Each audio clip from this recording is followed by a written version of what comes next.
Once you go and do your stations, we can all gather together and have, they call it a dance party. So I thought that was fun. They come together and they do a dance party. If the kids are into it, that's like a fun thing. Do your items, come on over. All right, guys, we got a 30-second dance party or a 15-second dance party. So I thought that was really, really cute. Let's see. Stacy Palmer, who's not here, she has ideas of making skills in succession. So that way you do one skill, then the next skill, then the next skill, and they call it a little routine. So that's real fun. I think that's really great to do on trampoline, but on floor, on beam, on bars, can you do this, and do this, and do this, and add on and memorize it and make it into a little routine. So those two are the people who are not here. And then one more quickly from Nydia, who puts for coaches to put in the computer. If you could put in notes, anytime you have a kid who is a runner, or you have a kid who is emotional, or anything that you can say about them, really talented, ready to move up. Parents are always asking questions, anything, any notes when they're at the front desk and they're trying to put them into a new class. I think that really helps. So I just do like crazy high fives. This is if I forgot to get a game or there's just no time to deal with the game and I still want something fun to motivate them. I'll say like, okay, we're gonna do 5 perfect, amazing turns and then come back and I'll give you a special high five. And then the special high five is like around the back or for my own entertainment. I just keep moving my hand around and they have to try to hit it and they just like love that. It's super, super easy and they love it. So another way you can use rock, paper, scissors. I use this a lot for warm-ups. And I'll stand, I do this on the ball one night if there's not floor space. But I'll have the other kids right here and I'll tell them no matter what, you have to do 5 drop throws. And if they win, we only have to run to that very first one. You don't have to run as far. If they tie, you go to the second one. So it keeps it, you're not stuck there throwing the same thing like doing this. And then if they lose, you go all the way down there. So you get up and run a little bit. It's a fun warm up, and then they can work as a team. So you win against them like 10 times, 20 times. Depending on the second one. 5 different decks. Oh, you win. Good job. You guys are at 2 already. Right. So second one. I got you. Last one. Tie. Ooh, gotcha. So you can mix that up with a whole different variety of things. Sometimes Nick was saying that if the coach lost, the coach had to do squats, and if they lost, they had to do squats or whatever it is. So. Ones and now we'll stretch out. Good job, guys.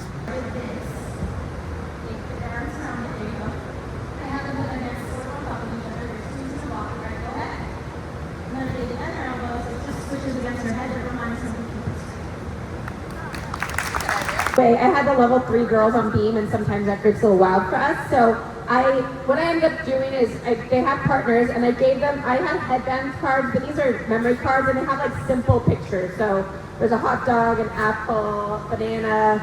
So I gave them a card as partners or individuals depending on numbers. And then the assignment the whole time was earning these little blocks. So maybe they stuck 2 handstands, they came, got a block.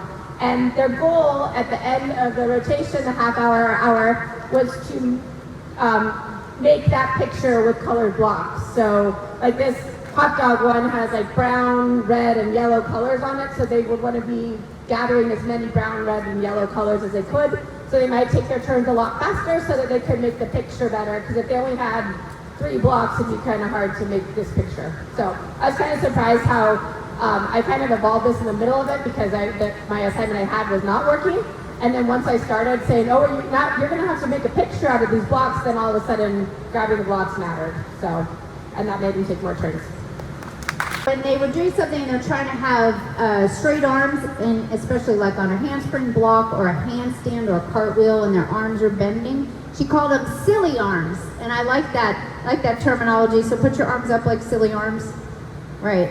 And then you were pushing down on them and trying to make them be really firm, non-silly arms. I thought that was a really cute way of putting it. So whenever you want to do a back handspring, but you can't like get it, you should practice on handstand bridges because then on your handstand bridges, it's like the same positions and all the things you do in a back handspring. And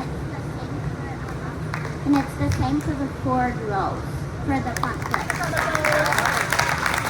So, one of the most important things that he just said really is about breaking things down into the smallest little parts.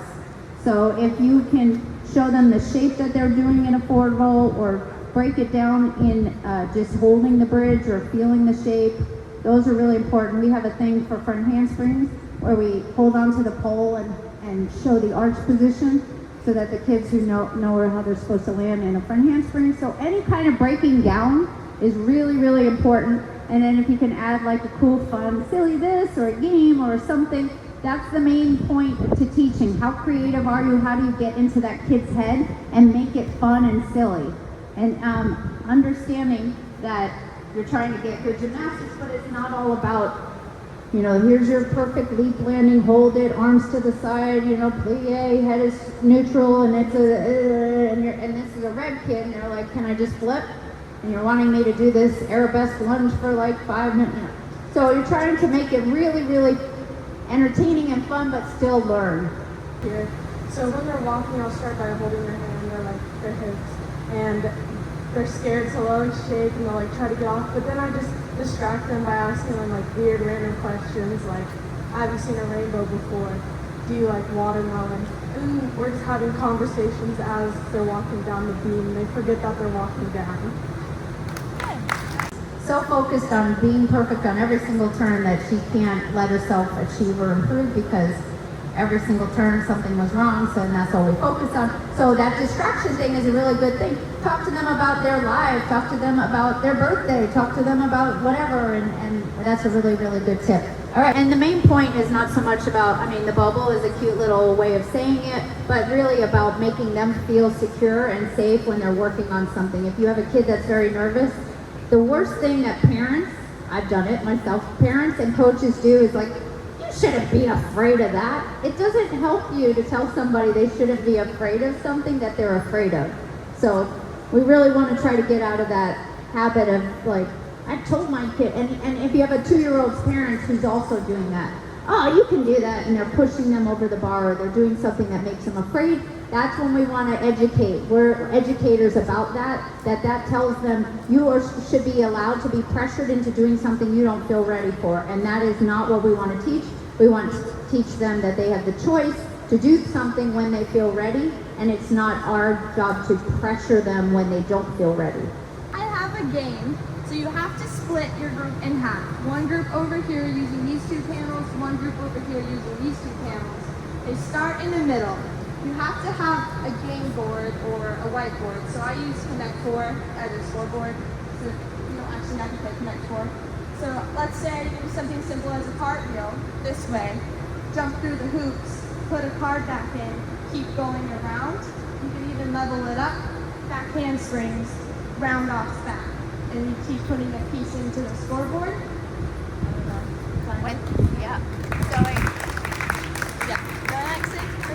Yeah, so what that whole exercise is doing is giving purpose.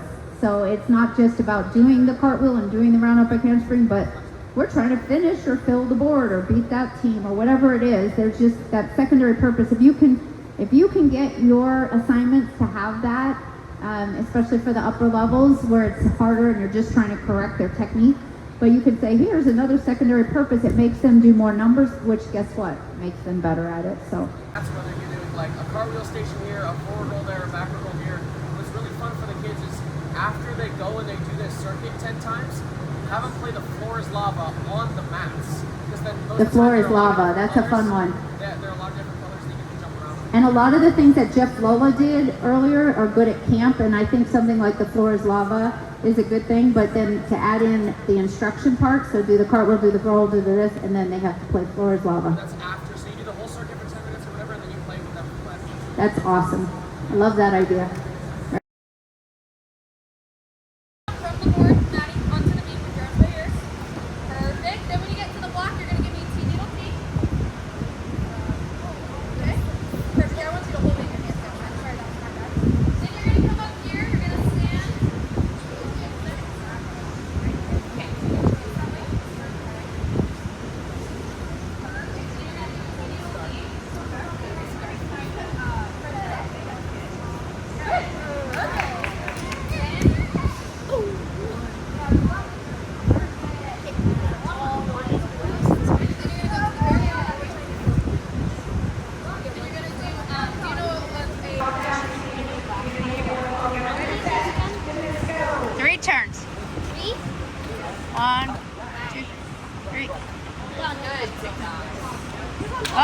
but you could go with him.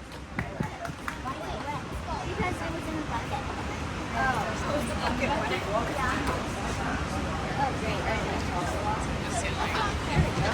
Hey. Yep, just like that. And then you're gonna go up. You're gonna step hurdle. There's a little forward roll. Then step hurdle, step hurdle. She has everything. Okay. Step hurdle. Forward roll.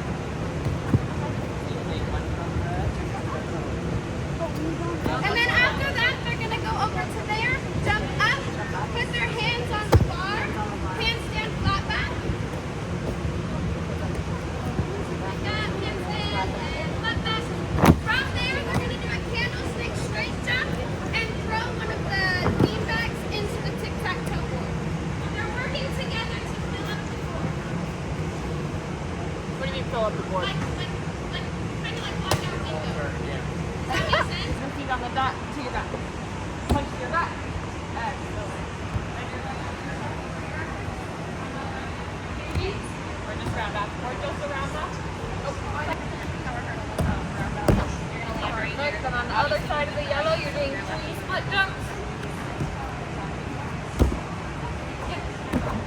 All the way down to the end. Once they make it to the end, we have hula hoops set up over here for balls.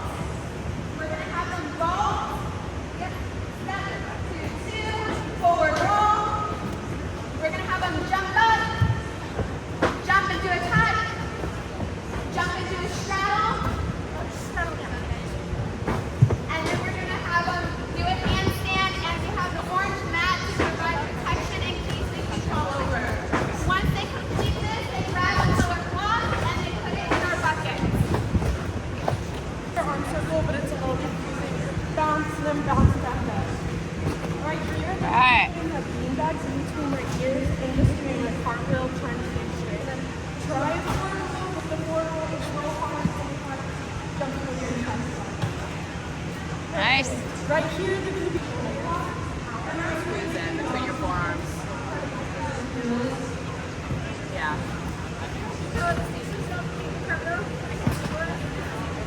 Wait, so has a card square. And when they go 5 turns, they go play spot. When did we take 5 turns to play spot. But you're not gonna get to that.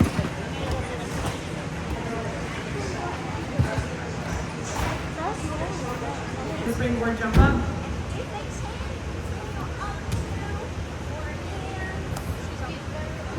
And then you're going to do a nice beautiful straight jump off. On the next one, you're going to do a jump up and tuck jump off. In the loops, you're going to jump. For 1 point, just in a 1 foot. If you want to challenge yourself, you can do 1 foot to get 2 points. Sorry, try again. Go around again. Oh man. Then can you do 2 sliders to me, please? Put your toes on the slider, hands on the floor. All right. Oh, she's going for 2. She got it. All right, mark your 2 points on the board.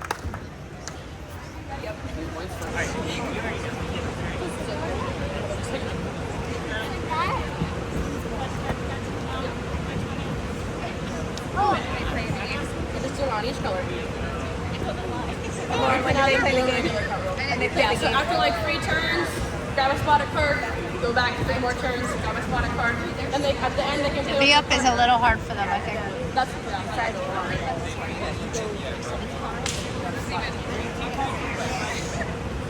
If they're having trouble with the V up, we would probably go to a piece of foam.